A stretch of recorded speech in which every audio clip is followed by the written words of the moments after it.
नमस्कार मित्रांनो आणि मैत्रिणींनो, ॲडमिन निनाद या चॅनलच्या माध्यमातून आज आपण लाडकी बहीण योजनेचा जो नवीन शासन निर्णय 6 सप्टेंबर 2024 म्हणजे कालच शुक्रवारी शासनाने जारी केलेला आहे, तो शासन निर्णय नक्की काय आहे त्याचीच माहिती घेणार आहोत। खरं तर लाडक्या बहीण योजनेमध्ये अनेक प्रकारचे स्कॅम्स घडले, जसे की सातारा जिल्ह्यातला स्कॅम आपण पाहिला तर एकाच महिलेने 30 अर्ज या योजनेकरिता दाखल केलेले होते, तिचे ते अर्ज अप्रूव्ह देखील झालेले होते।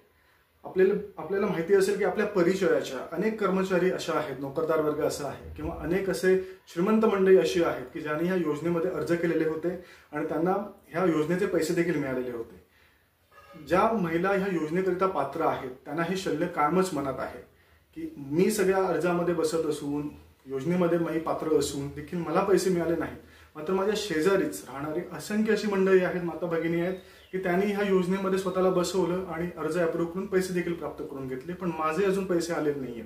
मी जुलैला अर्ज भरला, ऑगस्टला भरला, मात्र अजून 2-3 महिने उलटून माझे पैसे अजून खात्यात जमा झालेले नाहीयेत। शासनाने हे जे नोकरदार महिलांनी ज्या पद्धतीने अर्ज केलेले आहेत त्यामुळे त्यांचे अर्ज अप्रूव्ह झालेले आहेत, ही गोष्ट शासनाच्या लक्षात देखील आली।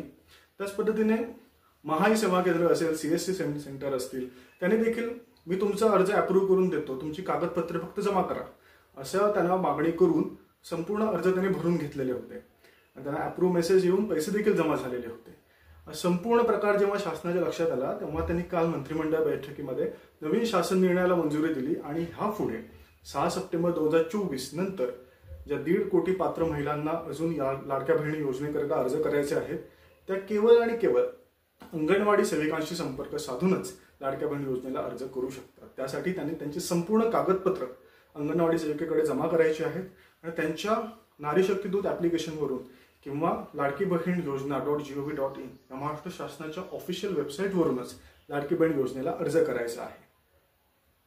मित्रांनो, मुख्यमंत्री माझी लाडकी बहीण या योजनेच्या अंमलबजावणी सुधारणा करण्याबाबत हा महिला व बालविकास विभागाचा दिनांक 6 सप्टेंबर 2024 हा शासन निर्णय आहे। प्रस्तावनेमध्ये त्यांनी मुख्यमंत्री लाडकी बहीण योजनेचा जी गरज होती, आवश्यकता होती त्याची माहिती दिलेली आहे आणि शासन निर्णयामध्ये त्यांनी हा शासन निर्णय जारी केलेला आहे। मुख्यमंत्री माझी लाडकी बहीण योजनेचे अर्ज यापुढे केवळ अंगणवाडी सेविकांच्या माध्यमातूनच भरून घेण्याचा निर्णय घेतलेला आहे। अंगणवाडी केंद्रात हे अर्ज स्वीकारले जाणार आहेत आणि त्या संबंधीचाच हा शासकीय GR शासनाने प्राधिकृत केलेला आहे। या GRचा जर आपल्याला अर्थ लावायचा असेल तर तो एवढ्या सोप्या पद्धतीने असा की याआधी बालवाडी सेविका, अंगणवाडी सेविका, समूह संघटक, मदत कक्ष प्रमुख, आशा स्वयंसेविका, सेतू सुविधा केंद्र, CSC सेंटर, अंगणवाडी पर्यवेक्षिका, ग्रामसेवक आणि आपले सरकार सेवा केंद्र तसंच स्वतः आपण ह्या लाडकी बहीण योजनेला अर्ज करू शकतो। मात्र आता अंगणवाडी सेविकांशिवाय इतर कोणालाही या योजनेचे अर्ज भरून घेता येणार नाहीत असे या GR मध्ये स्पष्टपणे म्हटलेलं आहे।